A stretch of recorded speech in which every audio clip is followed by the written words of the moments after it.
Princess Yuna stood at the tall window of the royal palace, looking out at the burning sky. Another city had fallen last night.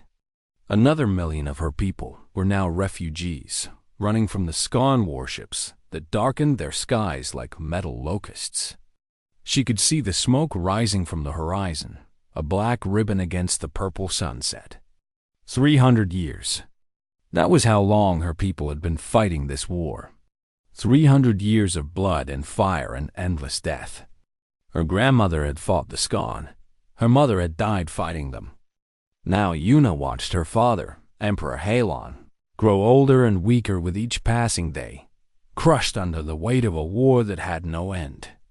The Valorians were a proud people. Their silver skins shone like moonlight. Their two hearts beat with ancient wisdom. They had built an empire that stretched across 40 star systems, filled with beautiful cities and great libraries and peaceful gardens. But none of that mattered now. The Skarn were stronger. The Skarn were hungrier. And the Skarn never stopped coming. Yuna. She turned at her father's voice. Emperor Nalon stood in the doorway of her chambers, his silver robes hanging loose on his thin frame. He had been a powerful man once. Now he looked like a ghost wearing the clothes of a king. Father. She bowed her head in respect. Walk with me. They moved through the crystal corridors of the palace together. Servants rushed past them carrying supplies and weapons. The palace had become a military headquarters in recent months. The beautiful artwork on the walls seemed out of place now, surrounded by soldiers and battle plans. I have made a decision, Emperor Halon said. His voice was tired but steady, one that you will not like. Yuna felt her twin hearts speed up. What decision? The humans have answered our call for alliance. She stopped walking. The humans. She had heard of them, of course. Everyone in the galaxy had heard of humans. They were a young species, barely 2 generations in space travel. They had no great fleets. They had no powerful weapons. The elder races of the galaxy considered them primitive, almost like children playing at being adults. The humans? Yuna could not hide her surprise. Father, they are weak. They have nothing to offer us. They have offered something. The Emperor continued walking, and Yuna had to hurry to keep up with him. They asked for only one thing in return for their military support. What thing? Emperor Halon stopped. He turned to face his daughter, and she saw something in his eyes that she had never seen before. Shame. Deep, painful shame. They want a marriage, he said quietly. A political bond between our peoples. One of their soldiers will become your husband. The words hit Yuna like a physical blow. For a moment, she could not speak. She could not even think. Her mind simply went blank with shock. You want me to marry a human? She finally whispered. I want to save our people. The Emperor's voice cracked. I have tried everything else, Yuna. Everything. Our allies have abandoned us. Our fleets are destroyed. The Skarn will reach the capital within a year. This is our only hope. But they are primitive. What can one human soldier do against the Skarn armies? I do not know. Emperor Halon placed his old hands on her shoulders. But I know that I am out of options. I know that our people will die without help. And I know that I am asking you to sacrifice everything for them. His eyes filled with tears. If there was any other way, I would take it. But there is not. Yuna looked at her father. She thought of the burning cities. She thought of the refugee ships crowding the space stations. She thought of the children who would never grow up because the Skarn would kill them all. A princess did not live for herself. A princess lived for her people. I will do it, she said softly. The human arrived 3 weeks later. Yuna had expected something impressive. A great warship, perhaps, or a fleet of vessels. Instead, a single small craft appeared at the edge of their system, so tiny that the sensors almost missed it completely. It drifted toward the capital planet like a leaf floating on water. The entire court gathered in the great hall to receive their new ally. Nobles in their finest robes stood in long rows, their silver faces showing various expressions of doubt and disgust. No one believed that this human would make any difference. Most of them thought the emperor had finally gone mad with despair. Yuna stood beside her father's throne, dressed in the ceremonial white gown of a bride-to-be. Her handmaiden Jisoo stood behind her, close enough to whisper comfort when needed. Jisoo had been with Yuna since childhood. She was the closest thing Yuna had to a true friend. "He is here," a guard announced. The great doors swung open. The human who walked through them was not what Yuna had expected. He was average in height, with dark hair and a calm face. He wore a simple gray uniform with no decorations, no medals, no signs of rank. He carried no visible weapons. Compared to the glittering Valorian nobles around him, he looked like a common worker who'd wandered into the wrong room. His name was Taiho. He walked down the long aisle between the rows of nobles. Some of them laughed quietly. Others whispered insults they thought he could not hear. One lord said loudly, "This is humanity's champion? We are truly doomed." Taiho did not react. His expression remained calm and peaceful. When he reached the throne, he bowed deeply to the emperor, then turned and bowed to Yuna. His movements were respectful and precise. "Emperor Halon," he said. His voice was quiet but clear. "Princess Yuna, thank you for welcoming me. I hope I can be of service to your people." That was all. No grand speeches. No promises of victory. No boasting about human power. Just a simple, humble greeting from a simple, humble man. The court fell silent. They had expected arrogance. They had prepared for insults. This quiet politeness confused them. That night, there was a formal dinner to introduce the human to Valorian society. Taiho sat at the head table beside Yuna, eating carefully and speaking only when spoken to. The nobles peppered him with questions, most of them designed to make him look foolish. "Tell me, human," one lady said with a cruel smile, "how many ships did your people bring to defend us?" "None yet," Taiho answered calmly. "Ships will come when they are needed. And when will that be? When we are all dead." "I hope not." The lady laughed and turned away, dismissing him. But Yuna noticed that Taiho's expression did not change. He did not seem angry or embarrassed. He simply continued eating, as peaceful as a still pond. Later, Yuna found him standing alone on an observation balcony, looking up at the stars. She approached quietly, her white gown rustling on the stone floor. "You do not seem bothered by their rudeness," she said. Taiho turned to her and smiled gently. "They are afraid. Afraid people often say unkind things. They mock you.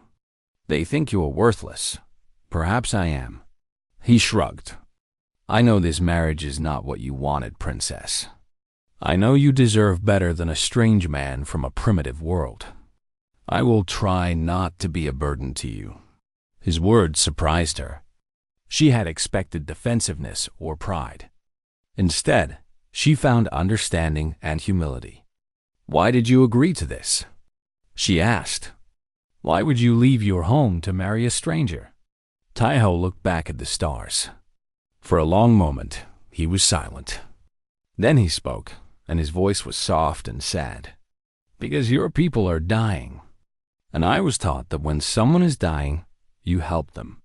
He turned to face her again. "That is the only reason, princess. I came to help." The wedding happened 1 week later. It was a small ceremony, nothing like the grand celebrations Yuna had once dreamed of. She spoke the ancient vows that bound her fate to this human stranger, and she told herself it was only politics. Only duty, nothing more. But as she looked into Taiho's calm eyes, she felt something she did not understand. A strange sense that she was standing at the edge of something vast and unknown. She had no idea how right she was. Yuna learned many things about her human husband in those months. She learned that he woke every morning before the sun rose, when the sky was still dark and the stars were still visible. She learned that he went to the palace gardens alone and moved through strange exercises that looked like dancing and fighting combined. His body flowed from one position to another like water, smooth and endless. She watched him from her window one morning, curious about these strange human rituals. Taiho moved across the grass with his eyes closed, his hands cutting through the air in patterns she did not recognize. There was something beautiful about it, something almost hypnotic. When she asked him about it later, he simply smiled and said, "Old habits. My people call it training, but it is really more like meditation. It helps me stay calm." Calm. That was the word that best described Taiho. He was always calm. When nobles insulted him, he remained calm. When servants gossiped about him, he remained calm. When military advisors questioned why humanity had not sent their promised support, he simply nodded and said the fleet would come when needed. His calmness made some people angry. They wanted him to fight back, to defend himself, to show some kind of fire. Instead, he treated everyone with the same quiet respect. From the emperor himself to the lowest kitchen worker, Yuna's handmaiden Jisoo was the first to notice something strange. "He knows all their names," Jisoo said one evening as she brushed Yuna's long silver hair. "Every servant in the palace. He asks about their families. He remembers their children's birthdays." "That is unusual," Yuna agreed. "Most royalty do not bother with such things."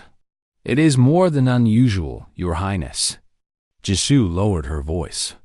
"The servants love him. They say he is the kindest person they have ever met. But they also say, double quotes." She hesitated. "Say what?" "They say there is something about him. Something they cannot explain. Like standing next to a covered fire. You cannot see the flames, but you can feel the heat." Yuna thought about those words long after Jisoo left. She had felt it too sometimes. Moments when Taiho's calm surface seemed to hide something vast beneath it. Moments when his gentle eyes would grow distant, as if he was looking at something far beyond the walls of the palace. One such moment came during a diplomatic meeting. An ambassador from a neutral system had come to discuss trade agreements. He was a large alien with blue scales and a loud voice, and he clearly thought very little of humans. "I hear you married livestock," the ambassador said to Yuna, laughing at his own joke. "Tell me, princess, does your human husband do tricks? Can he fetch and carry?" The room went quiet. Yuna felt her face flush with anger, but before she could speak, she felt something else. A pressure in the air, like the moment before a thunderstorm strikes. The temperature seemed to drop several degrees. She looked at Taiho. His expression had not changed. He was still smiling politely, but his eyes were different. Darker somehow, deeper. Looking into them was like looking into a well with no bottom. The ambassador stopped laughing. His blue scales went pale. Without another word, he stood up, mumbled an apology, and left the room as quickly as his legs could carry him. "What did you do?" Yuna asked Taiho later when they were alone. "Nothing." His smile was gentle again, his eyes warm and kind. Some people simply know when they have made a mistake. But Yuna knew that was not the whole truth. She began to ask questions. Not to Taiho, who always gave vague answers, but to Commander Dohan. Dohan was an older human soldier who'd accompanied Taiho from Earth. He served as Taiho's personal guard, though Yuna had never seen him actually do any guarding. Mostly he just watched Taiho with careful, worried eyes. "Tell me about him," Yuna asked Dohan one afternoon. "Tell me who he really is." Dohan was silent for a long moment. He was a big man with gray hair and scars on his hands. He looked like someone who had seen many battles and survived them all. "With respect, Princess," he finally said, "you do not want to know." "Not yet. I am his wife. I have a right to know. You have a right to be happy." Dahan's voice was sad. "Let him be your husband a while longer. Let him be kind. Let yourself enjoy these peaceful days." He paused. "Because they will not last forever. And when they end, you will understand everything." His words frightened her, but they also made her more curious. The months continued to pass. Yuna found herself spending more time with Taiho. They walked in the gardens together. They ate meals together. He taught her human poetry, strange verses about love and loss and the beauty of ordinary things. She taught him Valorian music, ancient songs that her mother had sung to her as a child. Slowly, without realizing it, Yuna began to see Taiho differently. He was not the primitive stranger she had expected. He was thoughtful and wise. He listened when she spoke. He remembered small details about her likes and dislikes. When she was sad, he knew without asking. When she was happy, he smiled with her. "Why do you read so much poetry?" she asked him one night. They were sitting on a balcony, watching the moons rise over the distant mountains. "Because poetry reminds me of what is beautiful," Taiho said quietly. "It reminds me of what is worth protecting." "Worth protecting from what?" He was silent for a moment. Then he looked at her, and his eyes held that strange depth again, like looking into forever. "From myself," he whispered. Before she could ask what he meant, an alarm shattered the peaceful night. Red lights flashed across the palace. Sirens screamed through the corridors. Yuna jumped to her feet, her twin hearts racing with sudden fear. A guard ran onto the balcony, his silver face pale with terror. "Your Highness! The Skarn! Warlord Krava himself has come. 2,000 warships at the edge of the system. 2,000. The number hit Yuna like a physical blow. The Valorian defense fleet had fewer than 200 ships left. 2,000 Skarn warships meant death. It meant the end of everything. She turned to Taiho, expecting to see the same fear on his face. Instead, she saw something else entirely.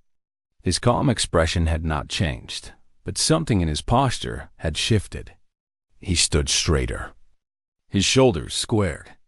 His eyes cleared of all warmth and became focused, sharp, like a blade being drawn from its sheath.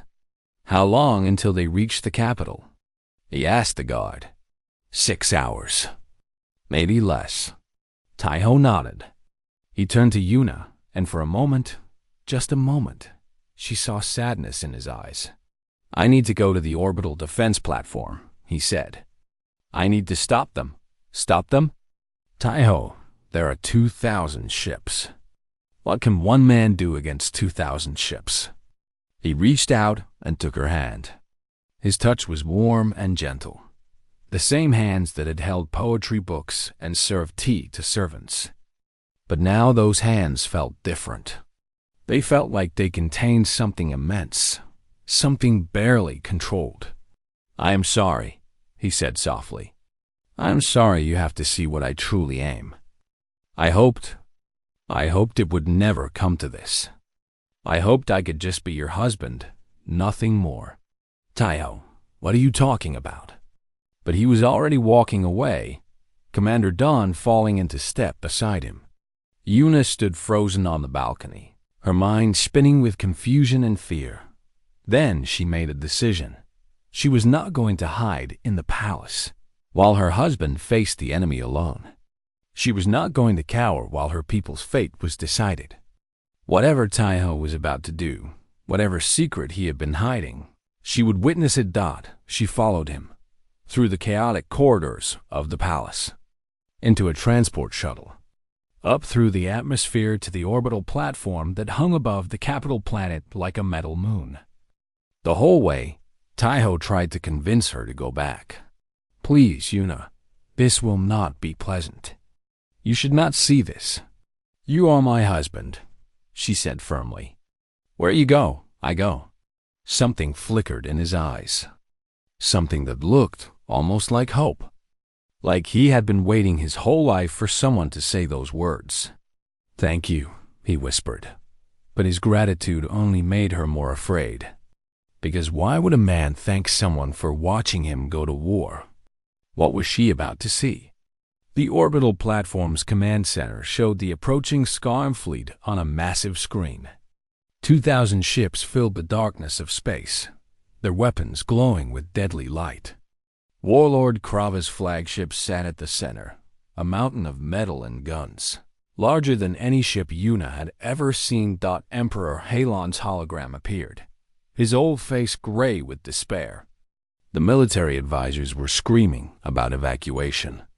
The defense fleet was forming a last desperate line, and Taiho stood at the center of it all, calm as a stone in a raging river. "Open communications," he said. "I want to talk to Krava." The Skarm warlord's face filled the screen. He was a massive reptilian creature covered in battle scars, his red eyes burning with cruel joy. "Surrender the princes and the human," Krava growled. "I will make their deaths quick. Resist, and I will burn your worlds for 1,000 years." Taiho stepped forward. He looked small compared to the monster on the screen. He looked ordinary, harmless. Then he smiled, and something in the room changed. "I am going to give you one chance," Taiho said. His voice was different now, colder, deeper. "Take your fleet and leave. Never return." Krava laughed. "You dare threaten me, little human? I have conquered 100 worlds. I have crushed armies. What are you?" Taiho's smile faded. His eyes began to change, light gathering in them like stars being born. "I am what happens when the universe creates something it cannot control," he said quietly. "And I'm sorry for what I must do." The air around Taiho began to shimmer. Yuna watched with wide eyes as something impossible happened. The quiet man she had married, the gentle soul who read poetry and remembered servants' names, was changing. Light gathered around him like a cloak made of stars. His skin seemed to glow from within, as if a sun was burning beneath his flesh. The temperature in the command center dropped sharply. Frost formed on the metal walls. Every person in the room took an instinctive step backward, driven by a fear older than thought. It was the fear of prey before a predator. The fear of something small before something vast. Commander Dawn pulled Yuna gently away from her husband. "Stay back, princess. It is safer at a distance. What is happening to him?" Yuna's voice trembled. "What is he?" Dawn did not answer. He simply watched Taiho with eyes that held both pride and sorrow. On the communication screen, Warlord Krava had stopped laughing. The massive reptilian leader stared at Taiho with growing confusion. Something in his predator instincts was screaming warnings, but his mind could not understand why. "What trick is this?" Krava demanded. "What technology do you use?" Taiho raised his head. When he opened his eyes, they were no longer human. They blazed with white fire, pure and terrible, like looking directly into the heart of a star. Energy crackled across his body in waves, bending the light around him, distorting reality itself. "This is not technology," Taiho said. His voice echoed strangely, as if coming from everywhere at once. "This is what humanity has become. This is what we hid from the galaxy for 200 years. Impossible!" Krava roared. "Humans are weak. Humans are primitive. We were, once."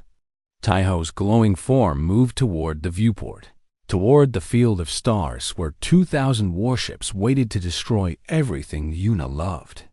"We evolved in a world that tried to kill us every day. Ice ages, plagues, predators, disasters. Each challenge made us stronger. Each near extinction pushed us further." He raised one hand toward the glass. The light around him intensified until it was almost impossible to look at him directly. Eventually, We stopped evolving to survive our world, Taiho continued. We started evolving to change it, to bend it, to remake it.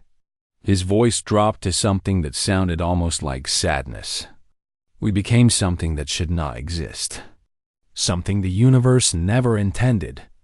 We became gods walking in flesh. Krava's confidence was cracking. Yuna could see it on his scarred face. For the first time in his long life of conquest, the warlord was feeling true fear. "You lie," Krava said, but his voice was uncertain. "You try to frighten me with tricks and lights. I tell you the truth so you can make a choice." Taiho's blazing eyes locked onto the warlord. "Leave now. Take your fleet. Never return to this space. Live. And if I refuse, then you die. All of you. Every ship. Every soldier. Every dream and memory they carry." Taiho's hand tightened into a fist. "I do not want this, warlord. I hate what I can do, but I will use it to protect innocent people. I will always use it to protect innocent people." The communication channel was silent. The entire command center was silent. Every being in the room held their breath, waiting for Krava's answer. The warlord's fear flickered across his face for one more moment. Then it hardened into fury. Pride won over survival. Arrogance defeated wisdom. "You are one creature," Krava snarled. "I have 2,000 ships. Fire all weapons." The Skarn fleet obeyed.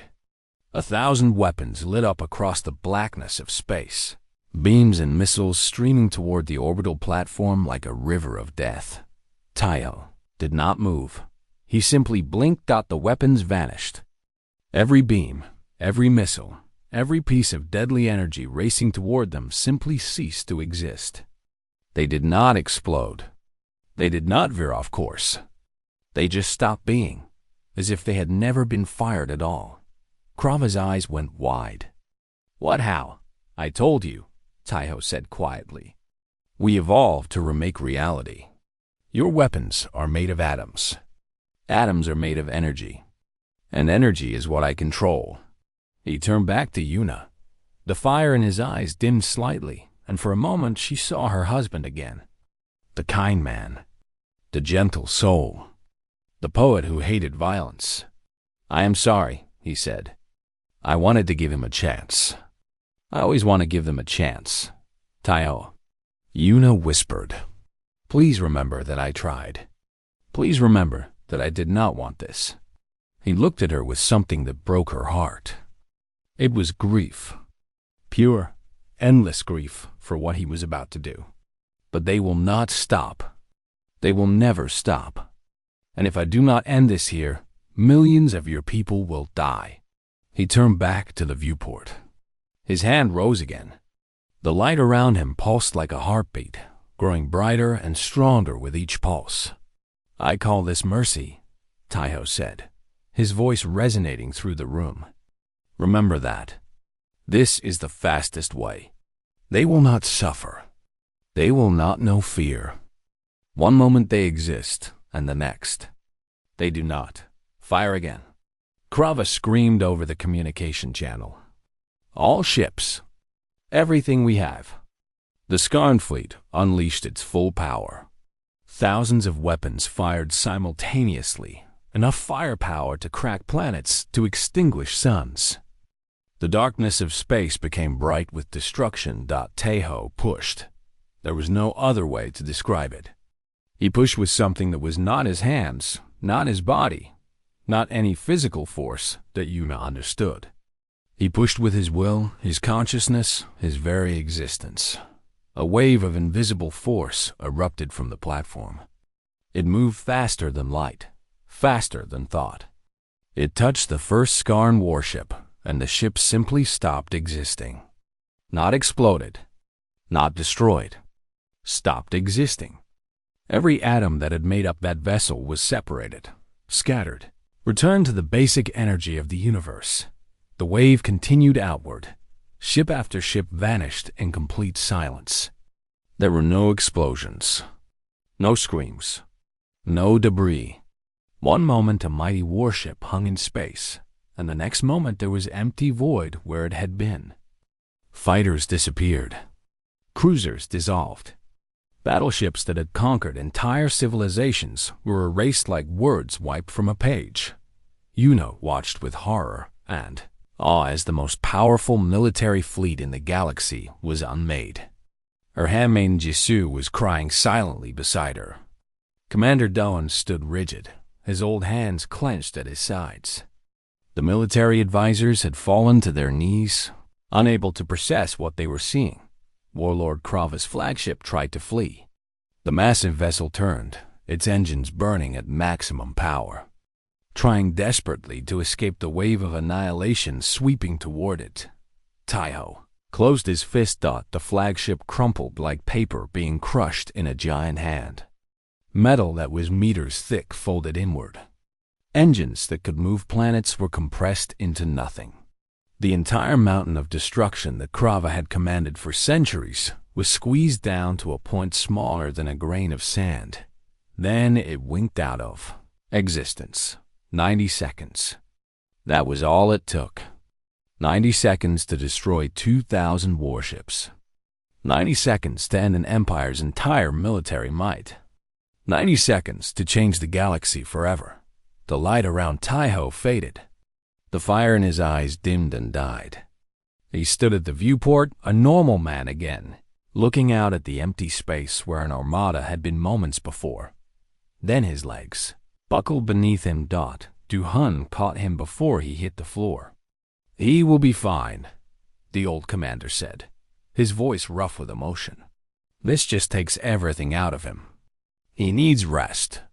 Yuna could not speak. She could not move. She could only stare at her husband, this man who had just erased an army with a thought. This man who had read her poetry about flowers and stars. This man who had apologized before becoming a weapon beyond imagination. Jisoo was still crying. Emperor Halon's hologram had frozen mid-expression, as if his mind had stopped working. The military advisors were muttering prayers to gods they had never believed in before. And in the silence of the command center, surrounded by people too shocked to think, Yuna walked slowly toward where Dawn held her unconscious husband. She knelt beside Taiho. His face was peaceful in sleep, showing no sign of the terrible power he had just wielded.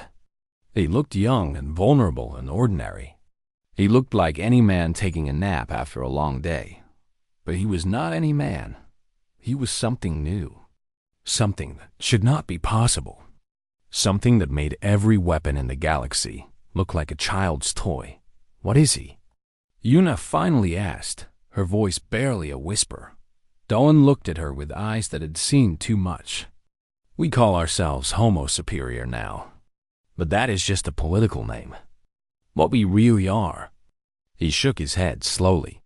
"We are what happens when a species evolves not to survive the universe, but to remake it. And Taiho? He is our gentlest." Dohun's voice cracked with something that sounded like love. "Our kindest. That is why they sent him. Because he would try hardest to never use this power. Because he would hate himself the most when he did." Yuna looked at Taiho's sleeping face. She remembered all the poetry, all the quiet kindness, all the gentle words and patient smiles. She remembered how he asked about servants' children, how he bowed to everyone equally, how he never raised his voice or showed anger. She understood now. All of that kindness was not despite what he was. It was because of what he was. Every gentle moment was Taiho fighting against the monster inside him. Every act of compassion was him proving to himself that he was still human. And today, to save her people, he had become the monster anyway. Tears ran down Yuna's silver cheeks. She leaned forward and pressed a gentle kiss to her husband's forehead. Taiho slept for 3 days. Yuna barely left his side during that time.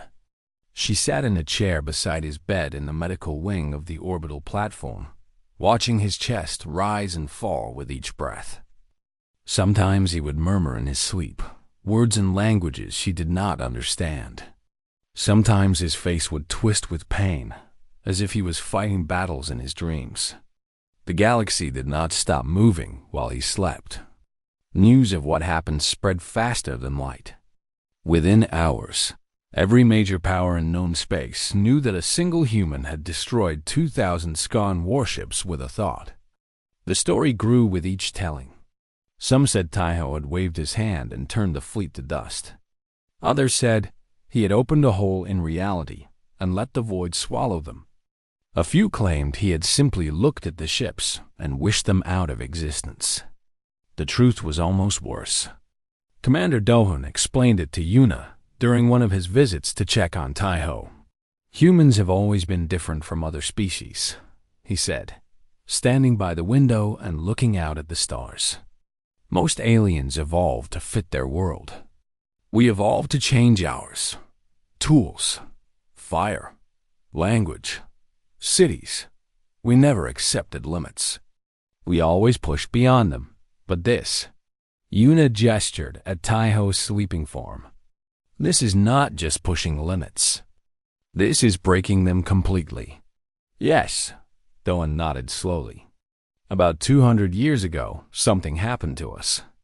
A mutation. An evolution. We are not sure what triggered it. Maybe it was the stress of early space travel. Maybe it was exposure to new kinds of radiation. Maybe it was just the next step in our journey. He turned to face her. But some humans began to develop abilities that could not be explained by normal science. Abilities like Taiho's. At first, they were small things. People who could feel others' emotions. People who could move small objects with their minds. People who knew things they should not know. Dawan's voice grew heavy. But with each generation, the powers grew stronger. And we realized that we were becoming something new. Something dangerous. Yuna thought of the 2,000 ships that had vanished in 90 seconds. That is why you hid from the galaxy. We had to. If the elder races knew what we could do, they would have tried to destroy us. Or control us. Or use us as weapons. Dohan looked at Taiho with sad, protective eyes. So we pretended to be primitive. We kept our true capabilities secret. We hoped we would never have to reveal ourselves. But you revealed yourselves for us. For the Valorians. Dawn smiled slightly. Taiho volunteered. When we heard about your war, about the suffering of your people, he came to our leaders and said he would do whatever was needed. He said he could not sit safely on Earth while innocent people died. The old commander's voice softened. That is who he is, Princess. He has the power to destroy worlds, but all he wants to do is protect them. Yuna looked at her sleeping husband. The man who had erased an armada. The man who read poetry and remembered servants' names. The man who had apologized before becoming a god of destruction. How does he live with it? She asked. How does he carry such power without going mad? It is not easy. Don sat down heavily in a chair. He fights against himself every day. The power wants to be used. It whispers to him, tells him he could solve any problem, end any conflict, reshape reality however he wants. Most people with his abilities have struggled. Some have broken under the weight of what they can do. But not Taiho. Not Taiho. Pride entered Dohan's voice. He built walls inside himself. Walls made of kindness and compassion and connection to others. Every poem he reads, every name he remembers, every gentle word he speaks, they are all bricks in those walls. They remind him of what matters. They keep him human. Yuna understood then. Taiho's relentless kindness was not just who he was. It was how he survived. On the third day, Taiho woke. Yuna was holding his hand when his eyes opened. For a moment, he looked confused, unsure of where he was. Then he saw her, and fear flooded his face. Not fear of her, fear of how she would react to him. Yuna, His voice was hoarse, barely a whisper. "I am sorry. I am so sorry you had to see." She leaned forward and kissed him. It was their first real kiss. At their wedding, they had shared a formal peck on the lips, nothing more than ceremony. But this was different. This was choice.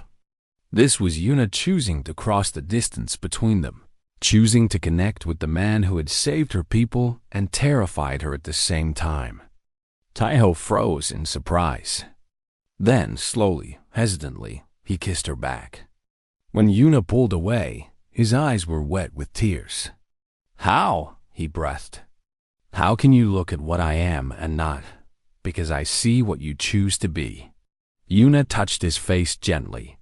Her silver fingers traced the curve of his cheek, the line of his jaw. "I see a man who hates violence but bears it to protect others.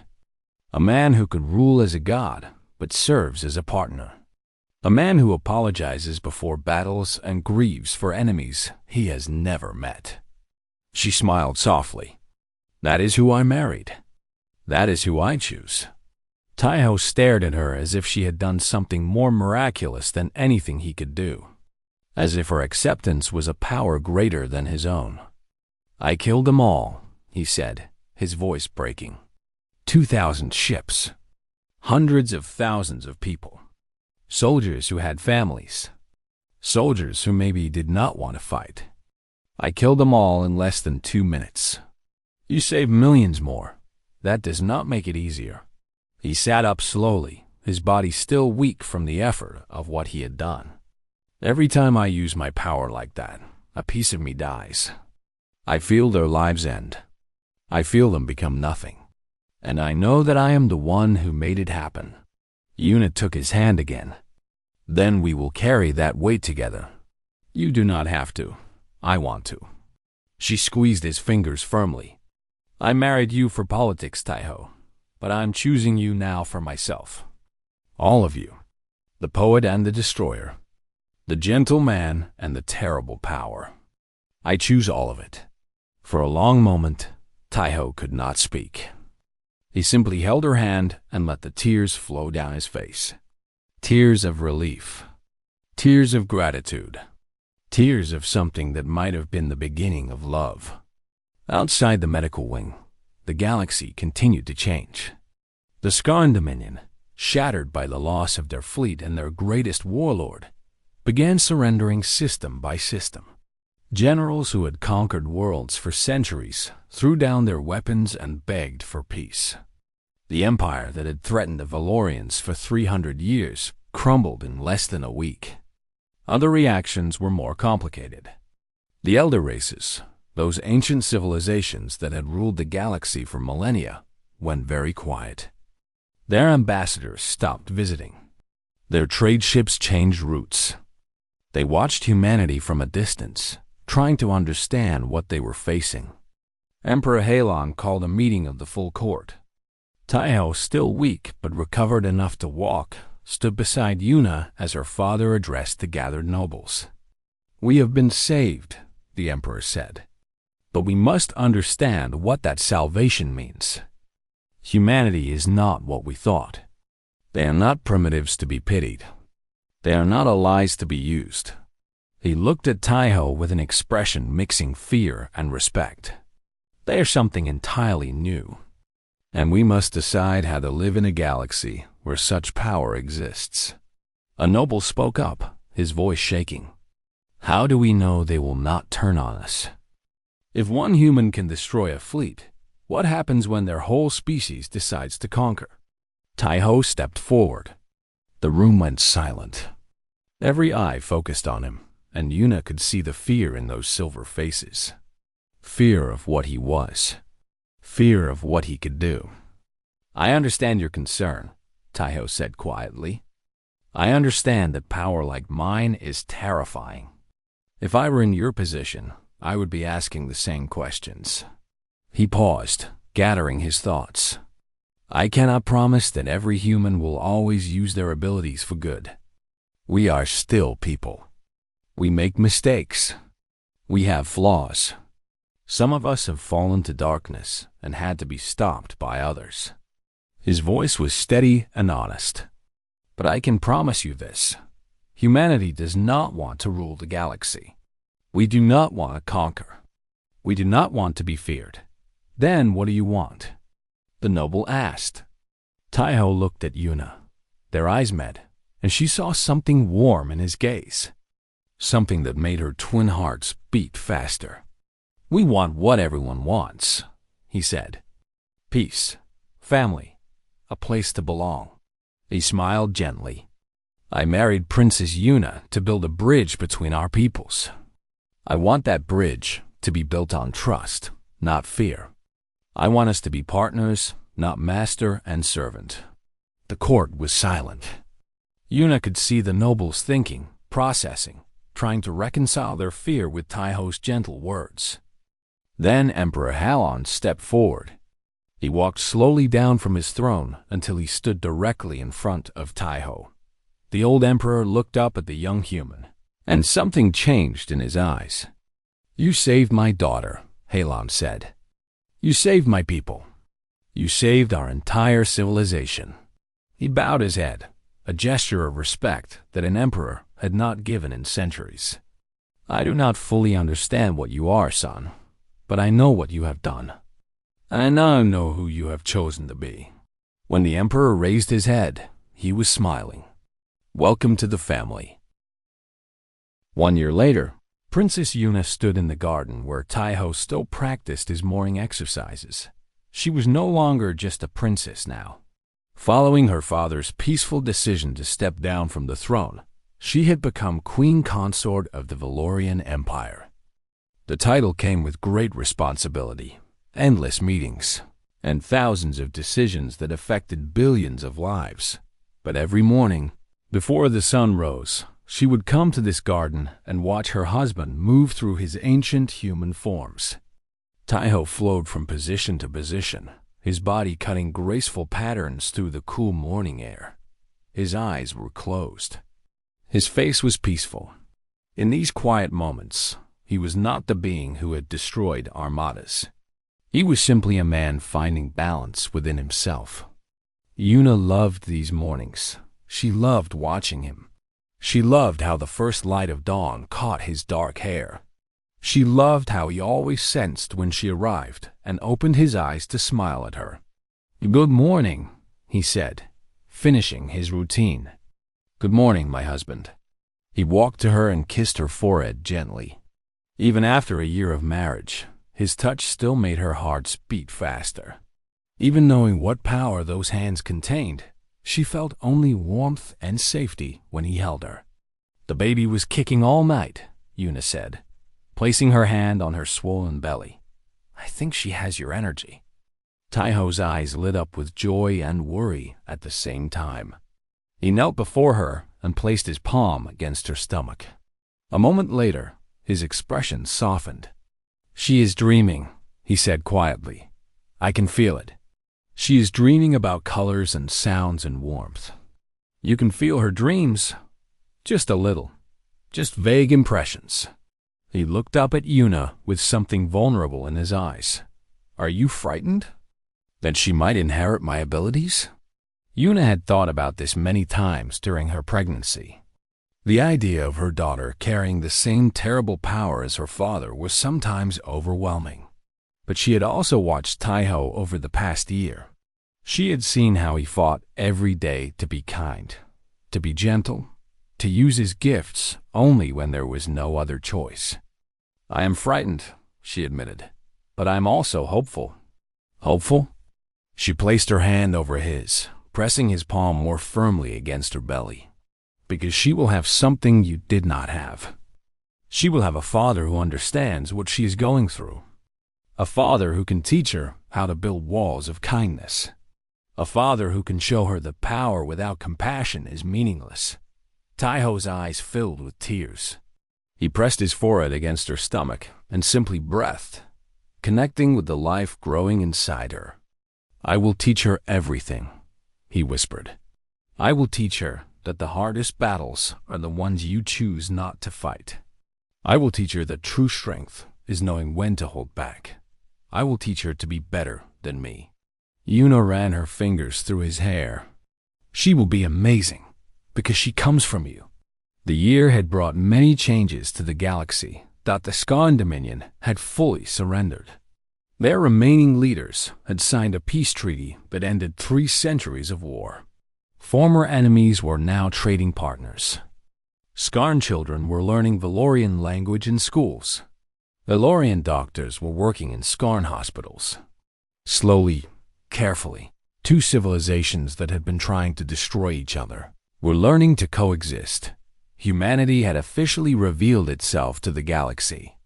The elder races had responded with a mixture of fear, fascination, and cautious respect. Some species tried to avoid humans entirely. Others sent ambassadors hoping to learn the secret of human evolution. A few proposed alliances, trying to get humanity on their side before their enemies could. Taiho dealt with many of these diplomatic missions. He met with alien leaders who were terrified of him. He answered their questions patiently. He showed them that humans were not monsters, just people with unusual gifts. He demonstrated kindness and wisdom instead of power. Some leaders still feared him, but many came away from those meetings with a different view. They saw a person, not a weapon. They saw a being who wanted peace, not conquest. They saw Taiho Dad. There were harder moments, too. Taiho had built a memorial in the palace gardens for the Skarn soldiers who died at his hand. A simple stone with words carved in both human and Skarn languages. May those who fell find peace. May those who remain build a better world. He visited it every week, sometimes for hours. He would sit in silence, eyes closed, honoring the lives he had ended.